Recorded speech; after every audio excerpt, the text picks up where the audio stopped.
Le PDG d'Augustus déclare que les banques ne peuvent pas se reconstruire pour l'IA et les pièces stables. Le PDG d'Augustus Bank, Ferdinand Dabitz, a déclaré que les anciennes banques de compensation ne pouvaient pas être reconstruites pour l'IA après que l'OCC ait accordé une approbation conditionnelle à sa campagne bancaire américaine axée sur les pièces stables. Le gouvernement militaire du Myanmar propose la prison à vie pour les fraudeurs cryptographiques. Le texte du projet de loi anti-fraude en ligne du Myanmar stipule que toute personne reconnue coupable d'avoir commis une fraude à la monnaie numérique encourt une peine de 10 ans de prison à la prison à vie, voire la peine de mort. Bitwiz lance un fonds hyperliquide coté aux États-Unis avec des récompenses de mise. BIP offre une exposition ponctuelle aux jetons HIP d'hyperliquide et mettra en jeu une partie de ses avoirs via la division de jalonnement interne de Bitwiz.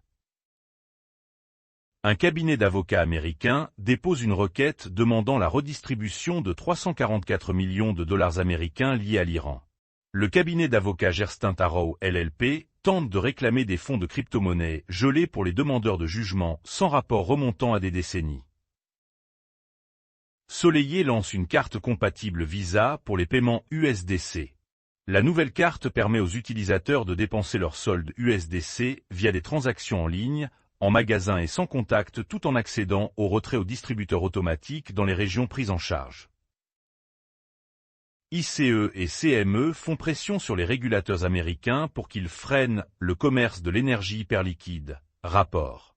L'échange décentralisé hyperliquide permet à toute personne qui mit 500 000 jetons HIP, d'une valeur d'environ 22,2 millions de dollars, de déployer de nouveaux marchés. Le dépôt de Bitcoin jette le doute sur l'avenir de l'entreprise au milieu de poursuites judiciaires. La société de crypto ATM a signalé des difficultés financières dans un environnement réglementaire changeant et des litiges en cours, qui lui ont coûté des millions de dollars.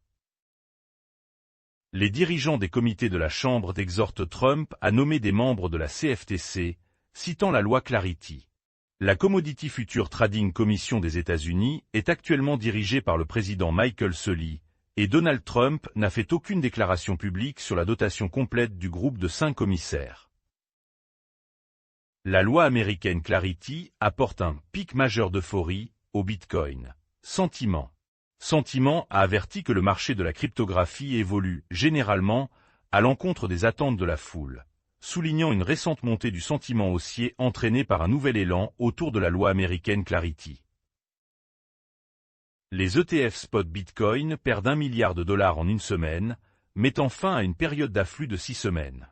Les ETF spot Bitcoin ont perdu 1 milliard de dollars en une seule semaine alors que les capitaux se tournaient vers les actions d'IA et que l'incertitude macroéconomique pesait sur le sentiment, mettant fin à une période de 6 semaines qui avait rapporté 3,4 milliards de dollars. Le PDG de Sharplink souligne 3 catalyseurs pour la hausse du prix d'Ethereum. Le reste du monde surveille de très près la loi américaine Clarity, alors que la nation s'éloigne de plus en plus de sa position hostile précédente, selon le chef de Sharplink. THOR Chain confirme un exploit de 10 millions de dollars et déploie un portail de récupération pour les utilisateurs concernés. THOR Chain a lancé un portail de récupération à la suite d'un exploit de 10 millions de dollars, permettant aux utilisateurs concernés de 4 chaînes de révoquer les approbations malveillantes et de demander des remboursements.